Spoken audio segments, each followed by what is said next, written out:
Salut à toutes, salut à tous, bienvenue sur Tailgate, l'émission 100% football américain des équipes de The Free Agent. Et oui, on est jeudi matin quand vous écoutez cette émission et on va parler donc de NFL. Et pour ce faire, j'ai pris la fine fleur du podcast. J'ai avec moi 3 experts. J'ai nommé numéro 1, il était rookie de l'année l'an passé, receveur qui va dans le flat, qui va faire bouger les chaînes, c'est Seb. Salut Seb, comment ça va? Salut Yaya, bonjour à toutes, bonjour à tous, bonjour à toutes ceux. Eh bien, ravi d'être avec vous une nouvelle fois pour ce podcast qui s'annonce animé parce que je te sens très en forme, hein, mon Yaya, ce soir. Je me demande bien ce que tu nous as réservé, dis donc. Eh bien, tu vas voir ça, t'inquiète pas, parce que je vous ai fait la surprise du thème. Vous n'êtes pas préparés, mais si c'était du bluff, bien sûr que je vous préviens à l'avance. Allez, le deuxième fan des Niners, c'est Julien. Salut Julien, ça va? Salut Yaya, ça va, ouais. Bonjour à toutes et à tous. Ça va bien, en forme, okay. Avec un compère Niners. Bah ouais. Bah, et c'est ça les vieux en fait. Donc voilà. Il y a les vrais vieux et les vieux intermédiaires qui aiment les Giants. Allez. Ça pourrait être pire, on pourrait être fan des Giants. Ouais, bah oui, gagner des titres on avait un peu d'amour propre, donc... Oui, gagner des titres au 21e siècle, et c'est sûr, c'est pas donné à tout le monde.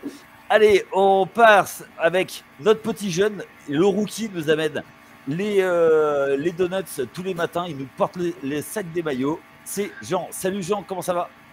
Salut à toutes, salut à tous. Ravi d'être encore une fois là. J'ai apporté les donuts, les cookies. À chaque émission, ça change. Donc, je suis ravi je vais bientôt pouvoir ouvrir une boulangerie, je pense. Oui, exactement. Et profites-en parce que là encore, on est gentil. Mais la semaine prochaine, je l'annonce, c'est le grand retour de Flav aux commandes. Et là, tu vas voir, ça va être pire pour toi. Mais on te laisse la surprise de découvrir notre ami Flav. J'adore ça.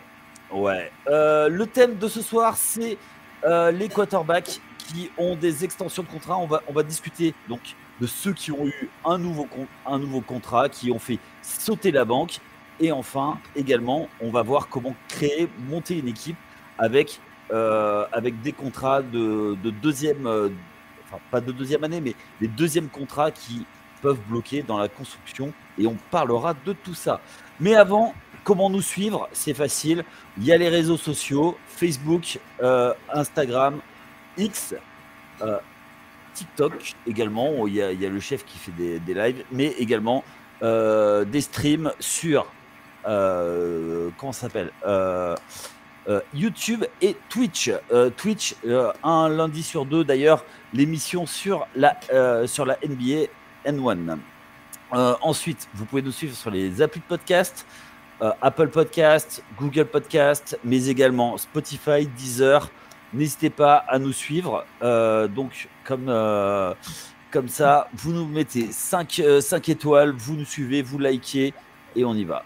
Et enfin, la dernière façon de nous discuter avec nous sur les réseaux sociaux, c'est Discord. On a un Discord communautaire réservé pour nos lecteurs, nos amis. Donc n'hésitez pas à continuer à venir discuter avec nous. On vous répondra avec plaisir. Et enfin, dernière chose, et c'est pas des moindres, vous pouvez aller télécharger l'appli TFA. Elle est gratuite, elle est disponible sur Apple et également sur Google. Donc allez-y, téléchargez, et comme ça vous aurez toutes les infos en temps réel et notamment les articles de Jean qui prépare les previews. C'est bien ça?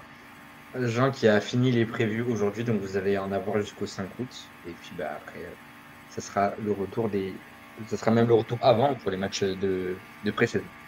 Exactement, et oui, on est dans la meilleure partie de l'année, celle où on attend les matchs qui vont arriver.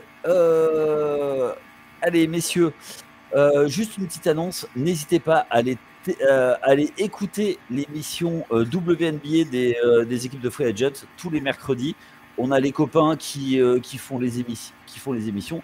Également Julien qui intervient sur le baseball. N'est-ce pas, Julien? C'est ça, exactement. C'est à quelle fréquence tu enregistres les podcasts sur la Major League? Ouais, alors on a repris un petit peu avec Charles parce que ça avait eu quelques mois sans activité. Donc là, on remet tout doucement, mais je pense qu'on va en refaire un là, avec la trade deadline qui s'est terminée hier, et peut-être un petit bilan de tout ce qui s'est passé. Et puis on arrive tout doucement début août, et là on commence à avoir des vraies tendances pour la post-season qui va arriver très vite. Ok, eh ben écoutez, allez suivre ça, et ce sera avec grand plaisir. Comme ça, vous pourrez suivre l'actualité des 4 sports américains, les 4 sports majeurs. Allez, messieurs, on a appris plusieurs choses ces derniers temps. On va revenir rapidement dessus. Mais la première chose, le premier à avoir fait sauter la banque, c'est Tua Tagovailoa. Les gars, est-ce que pour vous, c'est une solution long terme pour les Dolphins? Allez-y, lancez-vous. Je vous écoute. On va laisser Seb commencer pour son retour, non? Ouais, vas-y, allez, Seb. Une solution à long terme. Je ne sais pas s'il faut se poser la question en ces termes. J'en suis pas sûr. On pourrait plutôt se demander pourquoi courir plutôt que tenir. En l'occurrence, tu l'as dans ton roster. Pourquoi t'en passer? Tua Tagovailoa, ok, il est controversé. Faut qu'on parle un petit peu chiffres. Il a signé pour 212 millions sur 4 ans, 167 garanties. Ça le place, en termes de salaire, entre Kyler Murray et Jared Goff. Faut quand même comparer avec les 219 millions garantis d'un Joe Burrow, par exemple. Donc on est sur 53 millions par an. Donc c'est à tempérer, et il ne faut pas oublier que ces montants annuels, il y a aussi beaucoup de marketing derrière, d'une part de la part des agents qui font comme ça gonfler un petit peu artificiellement la valeur des joueurs qu'ils représentent, et puis aussi des clubs. Il y a un côté un petit peu de celui qui va avoir la plus grosse, c'est-à-dire le quarterback qui aura le plus gros salaire, alors que la majorité, une certaine partie plutôt du salaire n'est pas garantie. La question de Tua, celle que tout le monde s'est posée la saison dernière, c'est celle de sa santé. Il faut aussi se rappeler que ces commotions, ça remonte à 2022, ça semble être derrière lui. Le vrai souci pour lui en 2022, en plus de ses problèmes de santé, c'est que ça a été sa fin de saison. Il avait des stats de MVP jusqu'aux 3/4 de la saison 2022, puis il s'est effondré, alors notamment en raison de sa santé. Il a fait un beau retour statistique en 2023, et en fait, c'est ce qui a changé la donne, à mon avis, quant à son extension de contrat. La saison passée, on lui aurait absolument pas proposé le même montant. Donc, solution à long terme, je ne sais pas, mais en tout cas, je développerai un petit peu plus loin parce que c'est un des sujets qu'on va aborder. C'est compliqué tout de même de te séparer, de laisser comme ça sur le marché un joueur qui, ok, est controversé, mais les critiques, elles peuvent s'étendre également aux Dolphins, mais surtout qu'il y a des stats qu'on qualifiera de plus que correctes, pour parler par euphémisme. Ouais. On rappellera juste une chose, que les Dolphins font appel à Ace Ventura en cas de perte de leur dauphin. Hein, pour ceux qui ont la référence. Les plus anciens ont la référence. Ouais. Ça a trop l'important. Ah, mais c'est une belle jeu là. Il ne faut pas spoiler, mais il faut aller voir du côté du kicker. Julien, toi, la prolongation de Tua, comment tu la vois? Est-ce que tu la vois comme Seb, ou pour toi elle est un petit peu, ça a été, comment tu la sens? Voilà. Non, comment dire, ouais, un peu comme Seb, clairement, sans revenir sur tout ce qu'il a dit, parce que c'est juste, mais c'est aussi une marque de confiance de signer pour les Dolphins, de le signer. Parce que je pense qu'aujourd'hui, sur le marché, sur ce qui arrive derrière, ils n'ont pas trop le choix. Je ne pense pas qu'ils vont pouvoir récupérer à la prochaine draft ou dans les 2 prochaines années, à moins que c'est une catastrophe industrielle cette année et ils se pètent encore et ils terminent dans les profondeurs du classement et ils arrivent à récupérer un tour de draft correct. Mais je ne sais pas si dans les prospects qui arrivent, il y a de quoi faire. Donc, il est dans l'effectif, c'est ce que disait Seb, c'est pourquoi s'en passer. Et tant qu'il est là, il fait le job plus que correct. Hein. Réellement, il est quand même solide. Après, oui, est-ce qu'il a les capacités d'emmener l'équipe plus loin dans les playoffs? Ça reste la grande question. Mais je pense que si les Dolphins le signent, c'est... Je pense que surtout s'il signe cette année, je crois qu'il lui restait une année de contrat, si je ne dis pas de bêtises. Oui. C'est peut-être aussi, justement, on en parlera après, c'est peut-être sans doute pour éviter d'encore gonfler ce salaire, parce que l'année prochaine, il y a l'augmentation du salary cap. Le signer maintenant, c'est aussi un bon move, on va dire, pour les Dolphins qui, bah oui, certes, c'est un gros contrat, mais je pense que l'année prochaine, ils pouvaient prétendre peut-être éventuellement à beaucoup plus. Et là, ça commence à devenir compliqué pour re-signer derrière parce qu'ils arrivent quand même avec pas mal de joueurs qui arrivent en fin de contrat, notamment toutes les stars qu'ils ont fait venir ces dernières années. Je crois que, si je ne dis pas de bêtises, il y a Jalen Ramsey, Tarek Hill qui arrivent en fin de contrat. Et du coup, bah, ces joueurs-là, il va falloir rien faire. Quoi qu'il arrive, même s'ils sont vieillissants, ça fait aussi vendre des maillots. C'est aussi les Dolphins, c'est un peu en merchandising quand même quelque chose qui est... qui comptent chez eux depuis des années. Donc, il faut les faire re-signer et on ne va pas pouvoir les faire re-signer. On va dire ce qui est. Ils courent quand même le contrat, ces joueurs-là, plus que les titres, donc, parce qu'ils les ont déjà eus. Et donc, du coup, c'est une bonne option, je pense, de l'avoir re-signé maintenant, plutôt que d'avoir attendu l'année prochaine et d'être rentré dans des... à mon avis, là, dans des salaires qui deviendront sans doute un peu paralysant pour le reste des signatures à venir. Ok. Jean, toi, ton avis par rapport à la signature de Tua? Par rapport à la signature, je rejoins le fait que il fallait le faire avant l'augmentation du salary cap. Ouais. Que s'ils le faisaient pas, ils allaient se trouver dans une solution un peu, comment dire, un peu inconfortable où l'avenir au poste à ce poste-là allait être incertain et ils n'auraient pas pu compter sur un tour de draft étant donné qu'ils vont faire plutôt une bonne saison. Ils vont pas récupérer enfin, ils seront pas en première position au niveau du premier tour, donc ni même dans les 10 premiers. Donc, je pense que là-dessus, il n'y avait pas trop de choix. Mais moi, quand j'ai préparé l'émission, c'était plutôt de savoir est-ce que tu as c'était une solution à long terme vis-à-vis de son contrat et vis-à-vis de la franchise. Et de ce point de vue-là, pour moi, non, parce que pour moi, c'est risqué de mettre autant d'argent sur quelqu'un qui est autant sujet au traumatisme crânien, qui est aussi fragile physiquement. Et puis surtout, moi, j'ai quand même le sentiment qu'avec l'effectif que les Dolphins ont, Tua doit faire mieux que ce qu'il fait. Et pour le moment, il y arrive pas. Pour moi, les Dolphins, c'est un des meilleurs effectifs de l'AFC.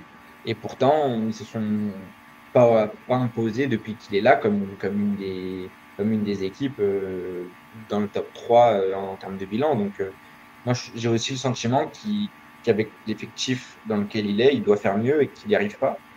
Donc, je commence à douter du fait que Tua soit la bonne solution pour l'avenir des Dolphins. Ok. Vous avez parlé de... Est-ce que pour vous, vous avez parlé de beaucoup de choses, est-ce que pour vous, ça reste quand même le bon fit pour Miami, je parle. C'est le meilleur fit disponible, on va dire. Le bon fit, ce serait un autre QB sans doute, un peu plus mobile peut-être. Mais à l'heure actuelle, c'est la meilleure solution, je pense. Alors, je vais reposer ma question différemment, excuse-moi, Jus. Est-ce qu'il fait des stats parce qu'il a des receveurs qui recourent beaucoup après le catch? Non, parce qu'avant, il les avait pas et il faisait quand même des saisons. Alors certes, c'est pas des saisons complètes. Ce qu'on a dit, en effet, des sujets aux blessures, etc. Il n'a pas vraiment fait... du coup, on ne peut pas se baser sur des stats à 17 matchs. Ça, on n'a pas. On a juste... Je crois que c'est la meilleure saison jusqu'à présent. C'était 13 matchs. Et avec un bilan plutôt correct. Mais quoique la saison 2022, il fait quand même... Je pense qu'il lance pour 3500 yards, un peu plus de 3500 yards. Ce qui est déjà pas mal. Alors... certes, il avait quand même... Attendez, que je ne dise pas de bêtises. Tyreek Hill arrive l'année dernière. Hein. La saison 2022. 2022. L'année dernière, c'est sa deuxième saison. L'année dernière, c'était sa deuxième saison. Donc en ouais, fait. Donc bon, certes. Parce que là, on peut comparer avec 2021 où en effet, il a quasiment milliards de moins. Avec quand même un bon set de receveurs parce qu'avant que Tyreek Hill arrive, il avait quand même. Waddle. Bah ouais, il avait Waddle et puis il avait aussi. Mike Gesicki. Mike Gesicki, le tight end. Et un autre qui a pris sa retraite là, récemment, qui avait été échangé. Enfin bref, très bon receveur aussi. Et il avait de quoi faire. Ouais. Après, ouais. C'est sûr que s'il avait des receveurs moyens, ce serait moins bon. Mais bon, c'est l'éternelle question. Après, moi, j'avais un coach qui me disait toujours il n'y a pas de bon QB, hein, il n'y a que des bons receveurs et une bonne ligne. Donc, si on prend ce point de vue-là, on peut mettre n'importe qui à partir du moment où on a une bonne ligne et des bons receveurs. Ok, très bien. On sait qu'il avait été blessé au rang universitaire, qu'il avait perdu sa mobilité, notamment autour de sa hanche. Et voilà. Les gars, vous avez parlé plusieurs fois du first pick. Maintenant, on va passer à un qui a été first pick et qui est passé aussi voir son banquier. C'est notre ami Trevor Lawrence. Trevor Lawrence, qui aujourd'hui est parmi les QB les plus payés. On en a parlé la semaine dernière quand on a fait les tier lists sur les quarterbacks. Lui, du coup, ça y est, il passe à la banque. Est-ce que pour vous, ça va être le franchise quarterback du côté de Jacksonville et qui va faire passer un niveau du côté de Jacksonville? Seb. Alors oui, Trevor Lawrence, là aussi, on va dire un joueur controversé sur certains points. Il prend 275 millions sur 5 ans, 142 garanties, ça fait un gros chèque. C'était le first pick de 2021 et effectivement, on peut dire qu'il n'a pas encore le niveau attendu. Après, là aussi, il faut tempérer 2-3 choses. Il a connu une année rookie qu'on qualifiera de compliquée sous le coaching de Urban Meyer. Urban Meyer, je le rappelle, qui est fou, hein. Alors, Urban Meyer, pour donner un petit ordre d'idée, ils vont jouer du côté de Cincinnati, ils rentrent pas avec l'équipe pour aller dans un de ces bars et fricoter avec des jeunes filles. Voilà, donc on va dire que c'était compliqué. Et sur ces années 2 et 3, il y a quand même une très nette amélioration. Sur ces 2 années cumulées, il est à 65,9% de complétion. Il a lancé 46 touchdowns, 22 interceptions. C'est très honorable. C'est un bon scrambler. Il amasse 8,4 yards par course. Il est habile pour éviter les sacs. Il est toujours mobile. Je crois qu'il est saqué 5,1% de ses passes. C'est le 7e ratio le plus bas de la ligue. Mais il a des lacunes, notamment dans les passes profondes. Et il manque tout de même 12% de ses passes, ce qui est étonnamment haut à ce niveau. Et son rating, il est dans la moyenne de la ligue. Il est à 91,9 et la moyenne de la ligue, il est à 91,5. Je pense que la grosse chance de Jacksonville... Alors, une fois de plus, j'ai amené le même argument que pour toi, Tagovailoa, tout à l'heure. C'est que tu as ce type de joueur dans ton roster, tu le gardes, mais leur chance, c'est de l'avoir signé avant les deals de toi et de Jordan Love, ce qui a, à mon avis, limité l'explosion de son contrat. On va en parler de Jordan Love après. Toi, Jean, quand tu as vu le montant de la re-signature, quel a été ton avis en fait? Parce que c'est Trevor Lawrence, Seb l'a bien dit, c'était le premier domino. Alors, moi j'en ai déjà parlé la semaine dernière et c'est pas. Je vais essayer de pas trop m'emballer et de rester un peu impartial parce que c'est pas forcément quelqu'un que je porte dans mon cœur, mais disons que ça m'a pas surpris. Pourquoi? Parce que la semaine dernière j'ai parlé de coupe de champion qu'il pourrait faire. Aujourd'hui, je vais parler d'un autre aspect qui fait que quand je le vois, je pense à ça. C'est qu'en fait, pour moi, il fait très, très arrogant, très un peu la manière dont il a obtenu son contrat, j'ai un peu vu ça comme un fils à papa qui demanderait une Ferrari à son père, juste pour frimer devant les copains, juste pour nourrir un petit peu d'ego, etc. Et en fait, avec ces gros contrats-là, ce qu'il faut rappeler peut-être pour ceux qui ne le savent pas, ou en tout cas c'est comme ça dans la grande majorité des cas, c'est qu'en fait on paye un potentiel. Aujourd'hui, à l'heure où on se parle, Trevor Lawrence, il ne mérite pas l'argent qu'on lui a versé, mais la démarche de sa franchise, c'est de se dire, bah, nous, on pense qu'il va atteindre ce niveau-là, et ce niveau-là méritera tel salaire. Sauf que pour moi, ce potentiel-là, et c'est pareil, et on en parlera après, c'est pareil pour Jordan Love, c'est que tous ces quarterbacks-là qui sont plutôt jeunes, derrière le contrat, il faut l'assumer. C'est-à-dire que autant pour certains, il y en a qui vont avoir les épaules. Pour moi, Trevor Lawrence, pour moi, ça va pas fonctionner.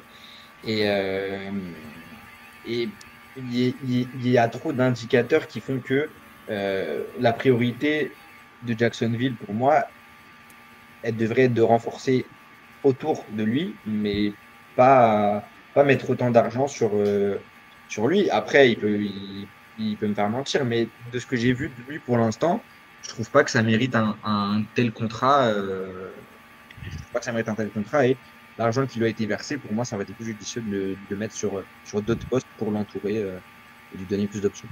Ok, on va en reparler de tout ça.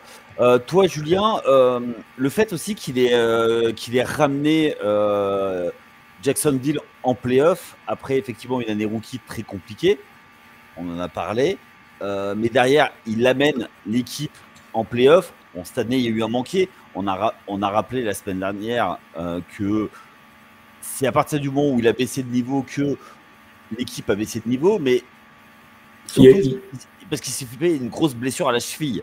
Ouais, et puis ça n'a pas été le seul non plus à ce moment-là. Hein. Je crois qu'il y a eu Cameron, je ne sais plus comment il s'appelle. Kirk. Ouais, qui s'est blessé. Il y a eu Tyson Campbell aussi qui s'est blessé à peu près au même moment. Enfin, ils ont perdu quand même pas mal de bons joueurs un peu les uns à la suite à ce moment-là. Moi, pour rebondir sur ce que dit Jean, je ne suis pas trop d'accord, clairement, hein, parce que Jacksonville a signé quand même pas mal de gros contrats cette année-là, et a fait pas mal de moves très intéressants à l'intersaison. Notamment, on reparlait de Tyson Campbell, mais ils lui ont fait signer aussi un contrat max pour un cornerback qui est à 76,5 millions sur 4 ans. Ils ont signé Josh Hines Allen, pareil, sur 5 ans, avec un contrat à 141. Ils ont fait venir, je devrais le savoir, mais Armstead des 49ers, qui lui ont fait signer, alors certes pas un gros contrat, mais il fallait quand même, il faut le payer parce qu'il a un pédigré, ce joueur. Là, on n'est pas sur un joueur, on ne parie pas sur l'avenir, mais on parie même pas, hein, on prend la qualité d'un joueur intrinsèque. Gab Davis, qui est venu aussi renforcer l'effectif. Je pense que Jacksonville veut construire autour de Trevor Lawrence, et ce qui est plutôt rare, je trouve, en NFL à l'heure actuelle, c'est qu'ils se donnent une ligne de conduite qu'ils poursuivent depuis plusieurs années. C'est-à-dire qu'à partir du moment où ils ont drafté Trevor Lawrence, ça a été clairement dit, ce sera lui le franchise player, ce sera lui le QB de la franchise, et on va tout faire pour. Ils ne sont pas dans trop de précipitation après, parce qu'aussi c'est Jacksonville. Jacksonville, c'est pas, en termes de fans, en termes d'expectation, c'est pas du tout la même chose que aller, je dirais, aux Cowboys ou alors dans une grosse franchise historique. Je veux dire que par là, ils ont cette chance-là de pouvoir travailler un peu plus sereinement. Il faut regarder les matchs et de voir les tribunes. La fanbase des Jaguars, elle n'est pas faux folle. Et pour qu'une équipe dise je vais faire 3 matchs en Europe pour l'année et que les fans ne gueulent pas trop, quand même, c'est pas non plus la pression du siècle. On n'est pas chez les Eagles. Donc voilà, je pense qu'ils construisent petit à petit. Ça se met en place. Régler cette question du quarterback, c'était important, je pense, pour eux de le faire maintenant. Et en effet, avant, comme l'a dit Seb, c'est de le faire avant les autres et que on aille à la surenchère et à la course à l'armement. Lui, il a eu ça, donc moi, je veux plus. Donc, on ne va pas s'en sortir. Là, on est parti sur de bonnes bases, on construit et ils ont encore un cap room qui est quand même relativement confortable, on va dire. Ils ne sont pas non plus pris à la gorge. Et leur objectif, à mon avis, c'est d'aller faire les playoffs. Maintenant, je pense que quand on met ces salaires-là, et il l'a dit dans une récente interview, c'est que la pression, là, par contre, ils vont être attendus, quoi. Ouais. C'est que maintenant, payer à ce tarif-là, c'est qu'il va falloir sortir les doigts du cul et puis aller charbonner. Ouais. Surtout que les Jaguars, suite à l'année en playoff où ils sont allés en playoff, donc pas l'an passé, l'année d'avant, ils étaient attendus pour prendre la ligue, la division, pour des années. Et Houston est venu faire un braquage l'année dernière, notamment avec CJ Stroud et Anderson. Et là, ils sont renforcés drastiquement. Du coup, ils sont obligés de renforcer et ils ont sécurisé leur poste de QB. Est-ce que du coup, il ne va pas y avoir une rivalité CJ Stroud, Trevor Lawrence? Les gars, ça en prend le chemin. Et puis en plus, c'est deux quarterbacks qui sont complètement différents en termes de jeu. On a un CJ Stroud qui est quand même un peu plus électrique et mobile, on va dire, que Trevor Lawrence, qui lui est, je dirais, dans sa mécanique en tout cas plus traditionnelle, et plutôt beau à voir jouer en termes de mécanique et de technique pure. Je ne dis pas que Stroud n'est pas intéressant à le voir jouer, mais c'est deux QB différents avec deux mentalités différentes et je pense deux équipes aussi avec ça a tout pour faire une belle rivalité dans les prochaines années parce qu'on a deux équipes qui ont un style de jeu un peu différent et qui peut être vraiment intéressant avec deux mentalités et deux visions complètement différentes. Donc ça peut être un bon, en effet, c'est une bonne. C'est une bonne remarque et je pense qu'en effet, ça peut être une rivalité dans les années à venir. Ça m'arrive de dire de bonnes choses. Seb, toi? Alors, je suis absolument d'accord avec ces remarques. Je pense même qu'une rivalité, Jacksonville-Houston. Et à terme, Indianapolis. Long shot. Là, Indianapolis, on ne sait pas encore ce qu'on a au poste de QB. Je te rappelle qu'on a certes un rookie prometteur, mais qui a fini avec une épaule dans la boîte à gants et une commotion aussi, je crois, dès sa première saison. Donc, on va se calmer un petit peu sur Indianapolis. Mais si on a déjà cette rivalité Jacksonville-Houston, moi, je pense que ça peut être très, très bon pour la division. Ça va mettre un coup de projecteur sur cette division qui en aurait besoin et qui a quand même brillé l'année passée, mais pas de la façon dont il s'y attendait, effectivement, puisque tout le monde pensait que Jacksonville allait mettre la main dessus et finalement ce fut Houston. Donc effectivement, il y a une histoire à raconter. Tu as un ancien au poste de quarterback, un ancien first pick contre un ancien second pick. Il y a deux joueurs qui sont jeunes.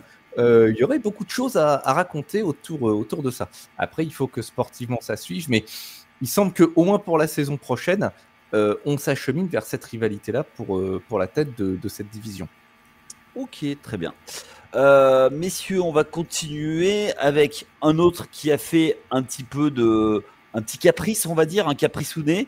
C'est Jordan Love qui a refusé de s'entraîner tant qu'il n'avait pas un nouveau contrat. Et du côté de Green Bay lui a donné, après une saison seulement au poste de titulaire, Green Bay lui donne ce contrat. Est-ce que vous comprenez ou est-ce que c'est bien vu de la part de Green Bay? Jean, toi qui es le plus jeune, donc qui est le plus à même de faire des caprices. J'en suis pas encore là. Mais non, mais alors pour moi, Green Bay, en fait, a tellement peur d'avoir une défaillance à ce poste-là depuis le départ d'Aaron Rodgers, qu'ils veulent sécuriser Love, même s'il a fait qu'une bonne saison pour le moment. Parce que, en fait, en tout cas, à l'instant T, pour moi, le montant qu'ils l'ont mis, c'est trop tôt. Le sécuriser, pour moi, ça reste quand même une bonne chose. parce que voilà, après une saison, il y a deux possibilités. Après une bonne saison, c'est où on fait mieux, ou on fait moins bien. Il part du principe qu'il va faire mieux ou du moins pas faire pire. Donc voilà, et ils disent aussi que il a passé l'année dernière, c'est sa première année starter, mais avant d'être starter, c'était le backup d'Aaron Rodgers, donc il a pu aussi avoir cette espèce de formation avec Aaron Rodgers, où il a un peu pris sous son aile, il l'a permis d'être son mentor. Donc non, pour moi c'est un move intelligent, et puis ça pourrait, en tout cas, l'histoire serait belle s'il avait une carrière où il restait tout du long à Green Bay et où il serait performant. En tout cas, pour moi, c'est une meilleure chose. C'est plus mérité pour lui et plus logique dans ma tête que pour le cas précédent de Trevor Lawrence. Toi, Seb, comment tu vois ça du côté de Green Bay, sachant qu'effectivement, il a passé 3 ans dans l'ombre d'Aaron Rodgers, et surtout que derrière Aaron Rodgers, enfin, on sait que la draft de Jordan Love, qui était en premier tour, a mis chafouin notre ami Aaron Rodgers. C'est pas tant que ça l'a mis chafouin, c'est que c'était fait pour lui mettre un coup de pression à un moment où le club sentait que Rodgers était en baisse. Et il faut pas oublier que en plus, Green Bay a trade up pour aller le chercher à la draft. Donc c'était clairement pour mettre Rodgers sous pression, ce qui a fonctionné, hein, parce que il a fait tout de même une fin de carrière à Green Bay qui a été brillante. Et effectivement, comme Jean le disait, il a mentoré malgré tout Jordan Love beaucoup plus que Brett Favre n'avait mentoré Aaron Rodgers quand il s'est retrouvé dans la même situation. Après, il ne faut pas oublier non plus que lorsque Green Bay draft Jordan Love, il y a beaucoup de monde qui se moque d'eux parce que Jordan Love, il vient de Utah State avec une réputation un peu mi-figue mi-raisin. C'est-à-dire qu'on admet que c'est un joueur qui est parfaitement capable de choper par le col tout un effectif et de le tirer vers le haut, mais il est aussi parfaitement capable de faire une performance catastrophique et de tirer toute l'équipe vers le bas. Néanmoins, effectivement, il a eu ses années sur le banc pour se former. Il a fait une très bonne première saison titulaire. Alors, tu nous dis, Yaya, qu'il a fait le chafouin. Non, il a utilisé l'arme habituelle des joueurs de NFL quand ils veulent se faire payer. Donc, c'est quand même... Je m'étonne que tu t'étonnes qu'un joueur de foot professionnel utilise les méthodes d'un joueur de foot professionnel. Bon, voilà, on sait très bien comment la NFL fonctionne. Les joueurs, ils se mettent en grève quand ils veulent être payés. Au passage, c'est comme ça que les choses devraient fonctionner, à mon avis. Mais passons. Et moi, je pense que c'est à la fois... Alors, je suis un petit peu partagé. C'est à la fois la prudence qui parle, mais c'est aussi un pari sur Jordan Love. Mais je pense que c'est un pari dans lequel les risques sont mesurés. On voit très bien la progression qu'a eu Love et l'effectif, ou du moins l'offense de Green Bay tout au long de la saison dernière. Ça s'est construit sur le temps long. Ils n'ont pas été étincelants dès le début de la saison, mais à mon avis, Green Bay là tient quelque chose. Je rappelle également qu'en attaque, ils ont un effectif qui est jeune. Et il y a la possibilité pour que ce club mette la main sur sa division pour les 10 ans qui viennent, s'ils continuent à gérer leur effectif aussi intelligemment. Ok. Toi, Julien, comment tu... la re-signature de Jordan Love? Alors, c'est beaucoup, mais on en reparlera après. Par contre, elle me paraît logique dans le sens par rapport à ce qu'ils ont fait en fait avec lui. C'est-à-dire que d'aller le trade-up, de le couver un petit peu pendant 2 saisons sous Aaron Rodgers, tout doucement de le faire mûrir. Ça devient assez rare quand même en NFL, ce genre de choses. Green Bay c'est un peu l'ancienne école de management, parce que si tu te rappelles, dans les années 80 ou 90, c'était rare de voir un rookie starter tout de suite et débuter. Alors, soit il startait après quelques matchs dans la saison, mais il y en a peu qui démarraient tout de suite. Maintenant, c'est quasiment... c'est systématique, quoi. Et tes premiers tours, allez, starter. Et là, c'est logique. Du coup, pour moi, c'est logique. On ne prend pas le temps de le garder un choix de draft si haut pendant 2 ans pour après lui dire non, on va pas te signer un gros contrat. Alors oui, on peut revenir sur la forme, mais le fond, voilà, il n'y a rien à dire. Après, moi, je reste quand même dubitatif après une seule bonne saison. Voilà, c'est compliqué, mais c'est le jeu des contrats rookies maintenant qui sont courts, et du coup, la re-signature, comme là, tu arrives dans une impasse, quoi. Il te fait une bonne saison, tu le re-signes fort, et espérons, croisons les doigts pour eux que ça remarche l'année prochaine, quoi. Sinon, ça va être compliqué. Ouais, Seb. Alors, à ce sujet, Julien, d'ailleurs, si tu veux parler, si avec Yaya, tu veux parler d'un quarterback qui fait une bonne saison, une saison décente, et qu'on a payé très très cher, n'hésite pas à évoquer avec lui un certain quarterback d'une équipe new-yorkaise. Je me ferai un plaisir d'alimenter le débat sur ce sujet. Yannick, tu te doutes bien qu'avec le sujet de ce soir, je n'allais pas te rater sur ce plan-là. Ouais, mais alors, justement, on va enchaînons tout de suite alors sur la construction d'un effectif. C'est-à-dire que, en gros, aujourd'hui, comment tu fais pour construire un effectif quand tu as un quarterback qui est dans son deuxième contrat et que du coup, tu es obligé de payer, voire surpayer, parce que là, tu évoques Daniel Jones, sur qui les Giants, du coup, ont mis un contrat à $40 millions qui aujourd'hui n'est même plus et à peine dans le top 20. Alors, non, tu veux qu'on parle de chiffres? On va parler de chiffres. C'est vrai que les sommes, elles sont énormes, mais on va respirer un coup, on va prendre un pas de recul.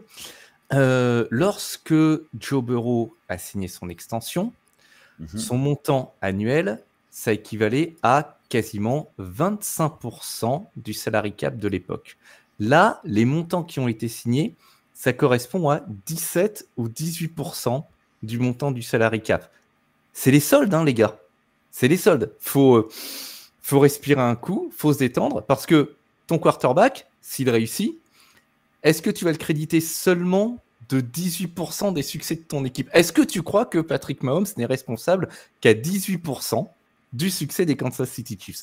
Moi, je pense que dans l'esprit du public et de ses coachs, il a une part de responsabilité légèrement plus importante que ça. Non, mauvais 20%. Et souvenez-vous également que, dans le fond, être le QB le mieux payé de la ligue ou mériter le salaire, ça n'a pas trop d'importance. Dans le passé, les gars, Joe Flacco a été le QB le mieux payé de la ligue. Derek Carr, Jimmy Garoppolo ont été les QB les mieux payés de la ligue, au moins sur leur moyenne annuelle. Donc, en fait, tout ça, cette inflation, c'est juste la nature de la bête. Le prochain QB titulaire, et j'ai un nom en tête, qui signera son nouveau contrat, il deviendra automatiquement le QB le mieux payé de la ligue. Dak Prescott, si tu nous écoutes, je te fais un petit bisou parce que c'est à toi que je parle. Ouais. Alors moi, j'ai juste une chose à rajouter. Tu t'es trompé sur Joe Flacco. C'est Joe Elite Flacco. Autant pour moi. Si tu oublies son titre. Toi, par rapport à ça, mon cher Jean, toi qui es fan de Patoche, et oui, est-ce que toi, comment tu vois les choses? Est-ce que justement avoir ce montant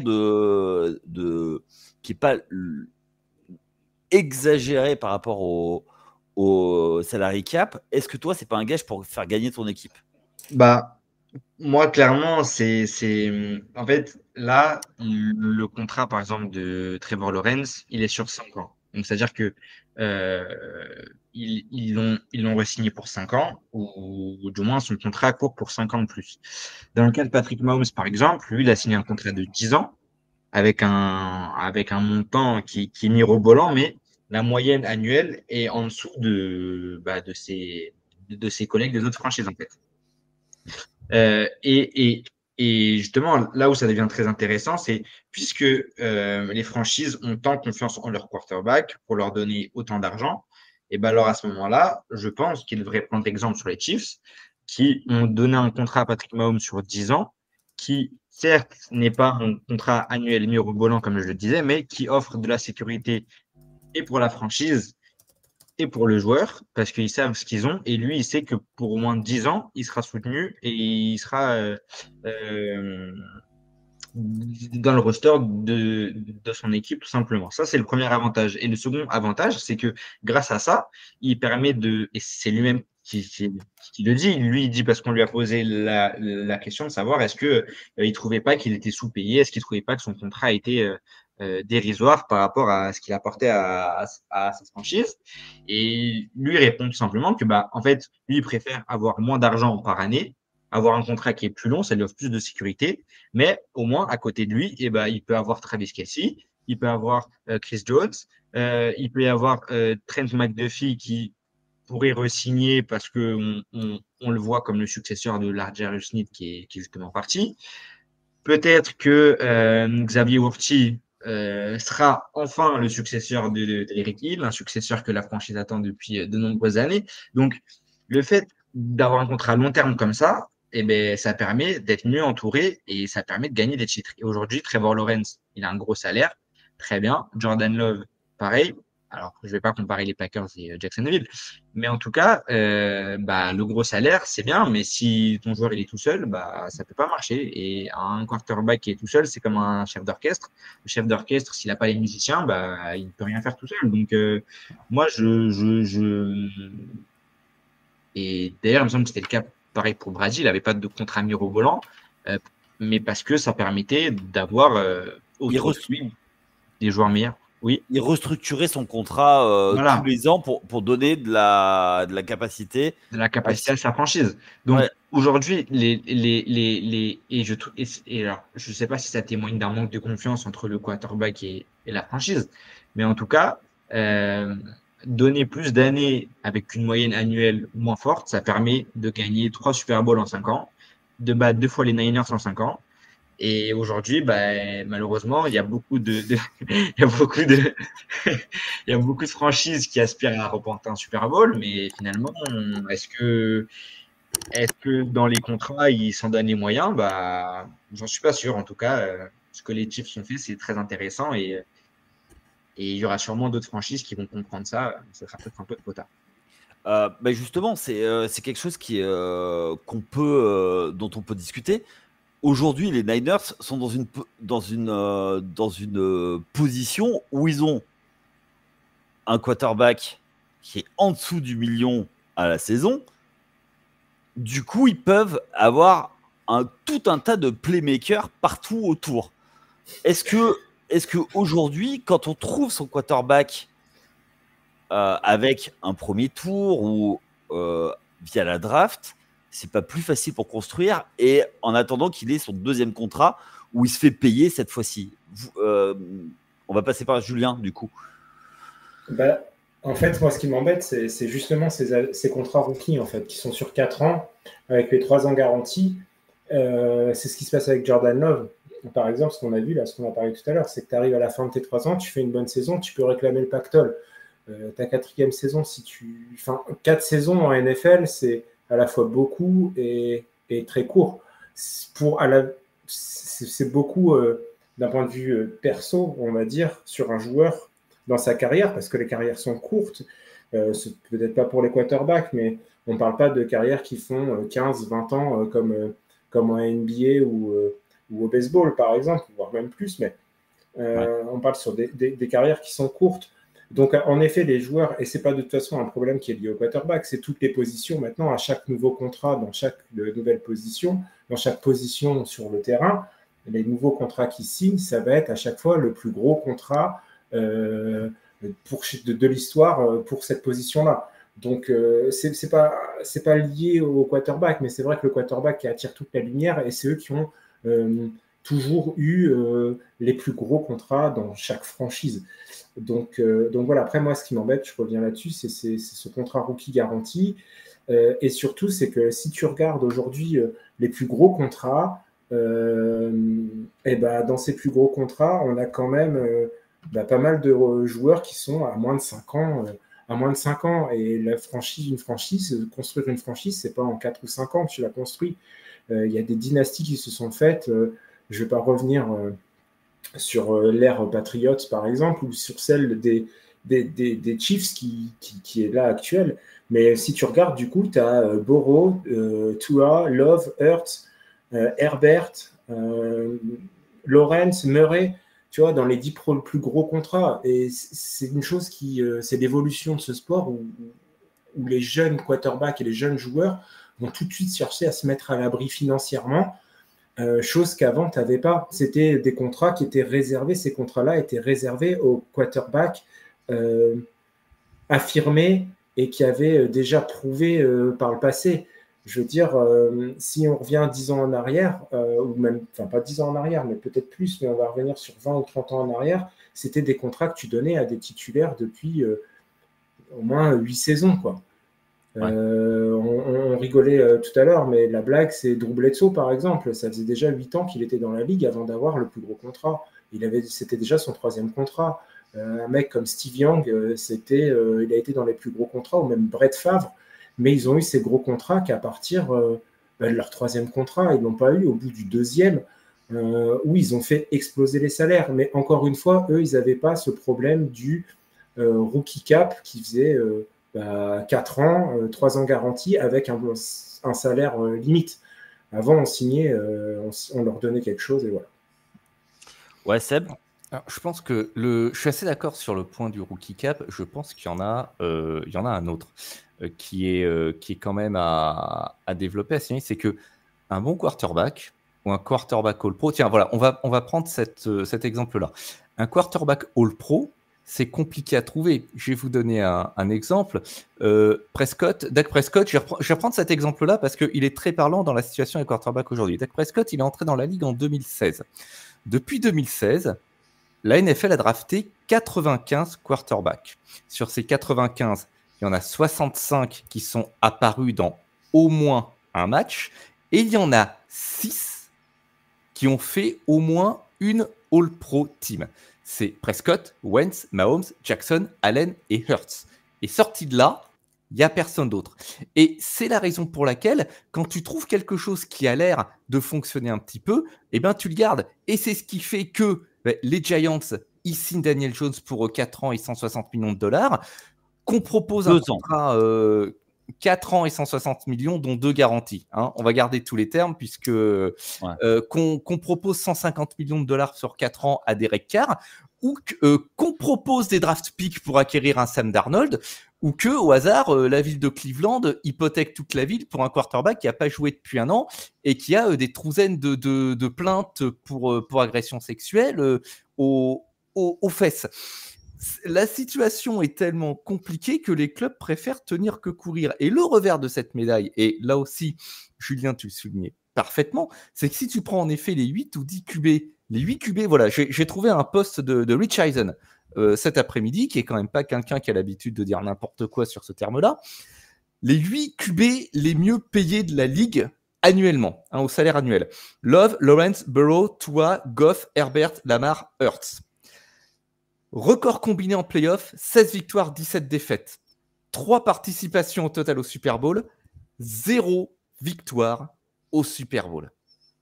Donc, en effet, comme on l'a dit plus tôt, tu payes pour du potentiel. C'est des paris.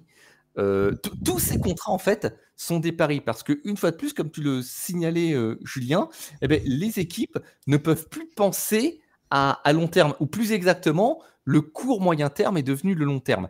4 ans, c'est devenu une éternité, ou presque. 4 ans, c'est un cycle pour une équipe. Et cette barre des 4 ans, elle est devenue cruciale. D'ailleurs, regardez, si on met de côté Patrick Mahomes, dont le contrat est une véritable exception, regardez la durée de ses extensions. C'est 4 ans. C'est pas pour rien. C'est parce que maintenant, dans l'esprit de la ligue, dans l'esprit des clubs, c'est devenu la durée d'un cycle. Et pis encore, dans le cas de ces deuxièmes contrats, de ces rookies, ex-rookies qu'on prolonge pour un deuxième contrat, on n'attend même pas la fin du cycle pour renouveler. Parce qu'une fois de plus, quand on a quelque chose qui a l'air de tenir un petit peu debout, à l'instar d'un Trevor Lawrence, eh ben, on n'a pas non plus envie de le voir partir chez la concurrence. Et même chez les joueurs plus expérimentés, je reprends l'exemple de Dak Prescott, ça va être très très chaud pour les Cowboys, parce que Prescott, il se retrouve en dernière année, et il a un contrat dans lequel il a 2 clauses qui sont très intéressantes. c'est no trade, no tag. C'est-à-dire qu'un club comme Dallas, s'ils veulent le conserver, ils n'ont qu'un seul choix, c'est de céder à toutes ses demandes. Sinon, il partira sans rien devoir à personne et en plus, sans que les Cowboys n'aient quoi que ce soit à devoir à son prochain club. C'est dire la situation dans laquelle ces contrats et la façon dont ils peuvent être gérés peuvent mettre les clubs. Moi, j'ai une question par rapport à ça. C'est donc pour vous, les gars, une franchise qui trouve son quarterback via la draft, elle est en position de force jusqu'à la première extension. Dans le sens où, tant que en fait, tu payes moins cher ton quarterback, tu as le talent, et dans le cycle, c'est ta première pierre du cycle, c'est-à-dire tu le mets sur le terrain la première année, tu vois qu'il est bon, tu l'entoures la deuxième année pour aller en play-off et aller gagner quasiment le titre l'année 3, l'année 4. Ça, c'est si le plan se déroule sans aucun accroc. Hein. Attention, mettre un QB sur le terrain Day One, ça peut être compliqué. Hein. À l'heure actuelle, il y en a combien qui ont réussi à faire ça? Enfin, honnêtement, Mahomes. Non, sauf que Mahomes, c'est un cas différent. Oui, mais Mahomes, il allait au Super Bowl après combien de saisons? À sa première saison titulaire, parce que en fait, il est drafté, l'équipe est déjà championne de division. Ils ont Alex Smith. Faut pas oublier que. Ouais, certes, mais ceci dit, il arrive au bon endroit au bon moment. Oui. Je vais reparler de Purdy aussi, c'est la même chose. Aujourd'hui, il arrive dans un environnement stable. C'est ça qui est important. Voilà, c'est ça. Et aujourd'hui, à mon avis, les équipes on est pareil. On est sur des choix de stratégie de management où c'est du one shot sur 4 ans ou 3 même. Et voilà. Et combien ont pu progresser comme ça. Et c'est là où Jordan Love, on en parlait tout à l'heure, mais peut-être qu'il est dans le bon environnement actuel parce qu'il arrive derrière dans une franchise qui est relativement stable, qui n'est pas en continuelle reconstruction. On parlait de Dak Prescott, lui par contre c'est le contraire, c'est qu'il est dans une franchise qui est en perpétuelle reconstruction. Alors, pas toujours de leur fait, parce qu'ils ont aussi des joueurs qui ont souvent les fils qui se touchent et c'est un peu difficile de construire avec ça. Mais bon, en tout cas, si tu arrives au bon moment, aujourd'hui, il y a combien de jeunes QB après 1 ou 2 saisons qui sont allés directement au Super Bowl dans les 10 dernières années? Moi, j'en vois un sûr, c'est Purdy, et l'autre, c'est Mahomes. Le reste, Jalen Hurts, j'ai oublié. Oh là, je vais avoir une fatwa sur moi des fans des Eagles. J'ai oublié Hurts. Mais qui y va uniquement parce que, je vais être clair, il y va uniquement au Super Bowl, Hurts, parce que Purdy se blesse. Et il y a Joe Burrow aussi. Et Joe Burrow aussi, voilà. Et à part ça, ça fait 4 quarterbacks. Et il y a combien de ligues? Il y a combien de franchises dans la ligue? 32. Oui, ça veut dire que c'est quand même une perle rare. Et toutes ces équipes-là ont intérêt justement à se dire, je parie à long terme sur ces joueurs-là. Il y a juste une chose, c'est que il y a que 2 quarterbacks qui vont au Super Bowl, et sur l'AFC, sur les 5 dernières années, il y a eu les Chiefs 4 fois et les Bengals. Donc une fois de plus, pourquoi les Chiefs? Parce que l'environnement, il est sain et il est stable. Mahomes n'est pas arrivé dans un club qui était une pétaudière. Il n'est pas arrivé aux Raiders, tu vois, pour rester dans la même division. Vaut quand même mieux quand tu es rookie, que tu arrives à Kansas City ou à Green Bay ou à San Francisco, que au hasard à Las Vegas ou aux New York Jets. Et quoi, t'aimerais pas être coaché par John Gruden? Non. J'irai lire ses emails. Oui. Toi, Jean, le fan des Chiefs, toi, comment tu lis ça? Parce que toi, en fait, tu es en plein rêve. Tu ne connais pas tu viens juste de commencer à regarder le foot. Tu connais pas encore les abysses de la ligue. Disons que pour parler de Patrick Mahomes, je me situe à peu près bien parce que c'est grâce à lui que je suis le foot US, donc c'est sûr. Pour sa 2e saison, c'est là où il va au Super Bowl, c'est là où je le découvre, sa 2e saison starter, donc en 2019. Ouais. Et effectivement, il faut juste aussi rappeler que quand il arrive aux Chiefs, les Chiefs sont effectivement champions de division et lui, il est drafté au 10e choix. Donc, c'est-à-dire que c'est même pas un first pick, c'est pas un second pick, c'est pas un 3e choix non plus. Donc, si on devait comparer avec des quarterbacks actuels, il est plus proche de J.J. McCarthy des Vikings que de C.J. Stroud ou de Bryce Young, par exemple. Donc, effectivement, ça a été un très bon move des Chiefs. Après, on sait que le classement de draft ne veut pas toujours dire quelque chose. La preuve, Mr. Irrelevant est aujourd'hui le starter des 49ers.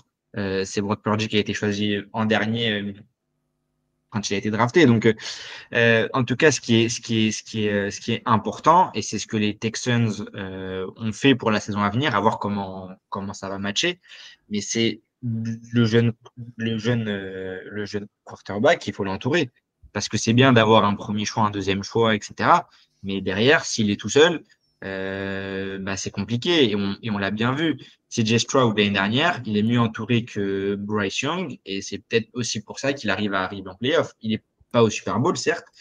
Mais aujourd'hui, être rookie, donc disputer sa première saison et arriver déjà au Super Bowl, ça devient presque mission impossible. Sauf que quand t'es rookie, quand t'es starter, en général, c'est que t'es premier ou deuxième choix, ou au moins dans le top 10, et ton équipe n'a pas été en playoff l'année d'avant. Alors, où il y a eu une catastrophe, une grosse catastrophe, mais sinon, tu peux pas, parce que t'arrives dans une équipe qui est décimée. Alors après, avec les trades, on peut toujours... Non, les trades en NFL, c'est pas comme en NBA. Il y en a très très peu. Non, mais les trades sur des pics de draft, sur des choses comme ça, qui font que il y a encore eu le premier choix de draft pour les Bears cette saison. Donc voilà. Mais en tout cas, ce qui s'est passé avec C.J. Stroud, déjà l'année dernière, c'était déjà fabuleux qu'il arrive en playoff. Et aujourd'hui, les Texans, si je dois faire un bref topo de quelle franchise a un peu repris le modèle des Chiefs ou du moins s'en rapproche, moi en tête, j'ai directement les Texans. Pourquoi? Parce que pour sa deuxième saison, il sera déjà super bien entouré. Et dès sa première saison, il est allé en playoff. Alors, il perd contre Baltimore, mais Baltimore, en même temps, il n'y avait que les Chiefs. Ouais, mais c'est deux choses différentes. Moi, je pense que, tu vois, les Chiefs, quand Mahomes prend l'attaque des Chiefs, il passe 1 an derrière Alex Smith. Oui. Mais surtout, 1, il est en couveuse, mais 2, c'est la pièce manquante. Tu vois ce que je veux dire? C'est que c'est le quarterback qui doit faire passer un step. Alors que quand les quarterbacks dont on a parlé, c'est des gars, Prescott, c'était pas le cas, mais c'est des quarterbacks qui arrivent dans des franchises qui sont pas décimées, mais qui sont au fond du trou. Et Excuse-moi, mais pour reprendre, que les choses soient claires pour les Texans, on est loin d'une franchise qui était au fond du trou. Hein. Je rappelle juste qu'avec Deshaun Watson, le bilan était le même, voire meilleur que là avec CJ Stroud. Ils ont juste eu un problème, c'est plutôt Deshaun Watson qui a eu plusieurs problèmes, qui a fait qu'il y a eu une saison sans. Mais derrière, l'effectif était construit. L'effectif était là. Donc, CJ Stroud arrive au bon moment et je veux dire que les planètes se sont alignées un petit peu pour les Texans parce que récupérer 2 tours de draft 2 tours de draft plus que ça, 2 choix dans les 5 premiers avec un effectif déjà hyper compétitif, ça n'arrive pas tous les ans non plus, hein, ce genre de truc-là. C'est parce qu'ils avaient tradé leur quarterback. C'est vrai que je parlais de trade. Ouais. Après, attention, quand il a, la saison dernière, CJ Stroud, faut pas oublier non plus qu'il y a un head coach rookie qui arrive. Donc, il y a un effectif autour de lui, mais quand même, qui en début de saison n'est pas coté au point dont l'évaluation ne va pas refléter les performances de la saison. Il y a quand même un nouveau head coach. Donc là, la stabilité, elle est relative des Texans. Et ils sortent d'une saison qui a été catastrophique. Je crois que c'est 9 matchs gagnés sur les 3 dernières saisons. Donc, l'ère où Deshaun Watson, elle était une fois de plus. Il y a cette idée de temps court et de temps long en NFL. l'ère où Deshaun Watson performait avec le club, il semble, même s'il n'est pas loin, il semble loin. Oui. Et on pensait justement que avec Deshaun Watson, ils allaient arriver. Et puis il y avait J.J. Watt aussi, qui était l'icône absolue du côté de Houston, qui arrive. Et quand J.J. Watt part, on se dit bon, bah voilà, ils l'ont appuyé sur le mode rebuild et ça part quoi. Donc, Oui, et après, l'histoire des Deshaun Watson fait qu'il le trade. Et il le trade très très bien contre beaucoup de tours de draft. Et c'est là où ils peuvent se permettre d'avoir tant de tours de draft. Mais ils ont monnayé sa bonne saison, en fait. Oui, il a fait 2 bonnes saisons. Ils ont monnayé ses bonnes saisons. Après, juste un petit le saviez-tu, parce que tout ça, on parle de rookies, quarterbacks qui ont du succès. Est-ce que vous pouvez me dire, messieurs, sans regarder sur Google, combien de QB rookies ont participé en tant que starter à un Super Bowl en 57 éditions? La première année, le premier Super Bowl. Non. Ah, bon, bah, moi je l'aurais mis parce que c'était la première saison de NFL. Mais... Alors, je vois Jean qui me dit 5. Moi, je vais vous donner le chiffre, c'est 0. Aucun. Nada, niente, que dalle, que chi. Voilà. Donc, il faut aussi tempérer avec cette histoire de rookie qui va mener son équipe au Super Bowl. Pour le moment, ça n'est pas arrivé. Celui qui s'en est rapproché le plus, messieurs, je suis désolé de vous le redire, c'est Brock Purdy, hein, avec la défaite en finale de conférence contre les Eagles où il se fait plier un bras dans le mauvais sens. Mais aucun rookie quarterback n'a starté et encore moins remporté un Super Bowl. Donc c'est quelque chose sur qu'il faut tempérer un petit peu la construction. C'est important. Et je pense qu'il y a une raison vraiment pour laquelle les franchises cherchent, pour certaines à tout prix, à trouver le pion principal de leur reconstruction lors de la draft et au premier tour. Une fois de plus, dans les faits, combien de QB NCAA qui arrivent en 3e ou en 4e année sont vraiment NFL ready? Ben, bien malin qui peut le dire avant qu'ils aient pris leur premier snap. C'est-à-dire qu'il y a beaucoup de premiers choix de draft quarterback qui n'ont pas donné ce qu'on attendait. On va prendre un exemple. C'est un très bon quarterback. Ryan Leaf. Non. Baker Mayfield. Oui, certes. Alors là, on me dit Ryan Leaf, mais là, on est dans le bust intergalactique. Hein, Jamarcus Russell aussi. Donc Baker Mayfield. Alors Baker Mayfield, c'est intéressant parce que effectivement, on va dire que pour un first rounder, ben il a jamais donné le potentiel que l'on attendait de lui. Néanmoins, il est reconnu comme étant, on va dire maintenant un professionnel solide. C'est quelqu'un qui, jusqu'à ce qu'il prenne sa retraite, je pense, il aura toujours un job, pas forcément titulaire, mais il sera toujours sur le banc d'une équipe NFL. Néanmoins, c'est vrai que lorsqu'il est drafté, il est censé être le sauveur de la ville de Cleveland. Vraiment. Et il a été... mais ça fait 10 ans que les premiers tours doivent sauver la ville de Cleveland. Il y en a eu des premiers QB. Mais quand on voit Myles Garrett et après lui,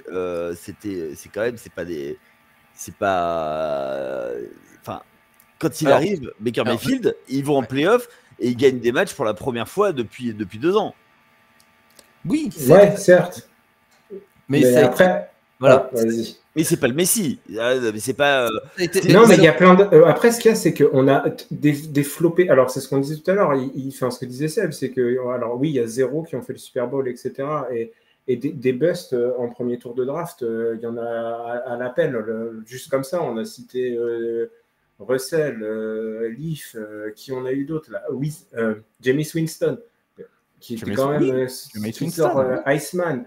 Un gars avec qui j'ai la chance de jouer, Matt Lennard, qui sort, pareil, il n'a rien fait, alors que c'était des QB, en effet, dans des... Alors, comme tu dis, NFL ready, pourtant, ils sont dans des systèmes qui étaient très proches de ceux NFL à l'université, etc., mais qui n'ont jamais su passer le step. Est-ce que c'était qualité intrinsèque du joueur, ou est-ce que c'était, t'es tombé dans le mauvais environnement? Parce que je reprends Jameis Winston, mais tomber à Tampa Bay, est-ce que c'était la meilleure chose? Tomber aux Arizona Cardinals il y a 15 ans, est-ce que ça valait le coup? Alors pour prendre le cas de Matt Leinart, là on va parler un petit peu aux vieux, hein. C'est bon les jeunes gens, hein, ça suffit, on vous a assez attendu.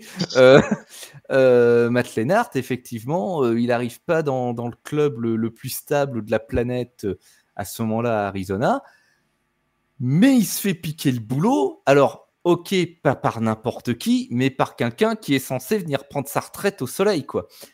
Et il se trouve qu'avec cette personne, ça marche, et ça va même bien marcher, puisque cette personne, alors quand je dis que c'est pas n'importe qui, c'est Kurt Warner. Maintenant, Kurt Warner, c'est un Hall of Famer certifié, il est tout là-haut, il y a pas de problème. À l'époque, c'était quand même pas gagné, parce qu'il a eu ses campagnes victorieuses avec les Rams, il est transféré aux Giants, où ça marche pas du tout, et il est remplacé par Eli Manning. Il est transféré à Arizona, où on s'attend à ce qu'il finisse sa carrière tranquillement au bout du banc, et qu'il forme Matt Leinart, qui est censé être l'avenir du club. Et non seulement il lui pique le job, plus exactement Leinart est mis sur le banc, mais en plus le vieux il amène le club quasiment au bout. Saint Eli Manning, exactement. Yaya, je te remercie de me reprendre. Donc est-ce que c'est l'environnement? Est-ce que c'est le joueur? Est-ce que là on est sur un cas qui est un petit peu particulier, hein, quand même. Ouais. Oui, tout à fait. Et après, effectivement, là, on a parlé des contrats, et on va peut-être conclure là-dessus, parce que ça fait déjà 1 heure qu'on parle de tout ça. Ce qui va tout donner, en fait, c'est un petit peu la direction sportive du club. Et aujourd'hui, on voit, il y a un Hard Knocks sur l'intersaison des Giants, et notamment beaucoup tourné sur Joe Shane, qui montre, en fait, aujourd'hui, comment un front office travaille. Et aujourd'hui, ça va être ça, c'est des choix stratégiques. Aujourd'hui, effectivement, il y a des caps. C'est comment on travaille avec ça, en fait. Est-ce qu'on peut conclure avec ça? Ouais, et puis c'est surtout je suis d'accord, c'est les questions que tu vas te poser, quel cap quelle direction tu vas te donner. Et pour revenir à ce qu'on disait, je pense que en effet, là, on travaille sur du prospect quasiment, hein, au final, sur des contrats, mais peut-être aux équipes de poser des étapes à franchir, et en fonction des contrats qui se donnent. On en reparlera peut-être, mais à mon sens, des QB qui prouvent en peu de saisons, on a tout intérêt à faire un contrat type Mahomes sur 10 ans et poursuivre, ce qui est plus sain. Mais bref, c'est tout un système et tellement de questions à se poser.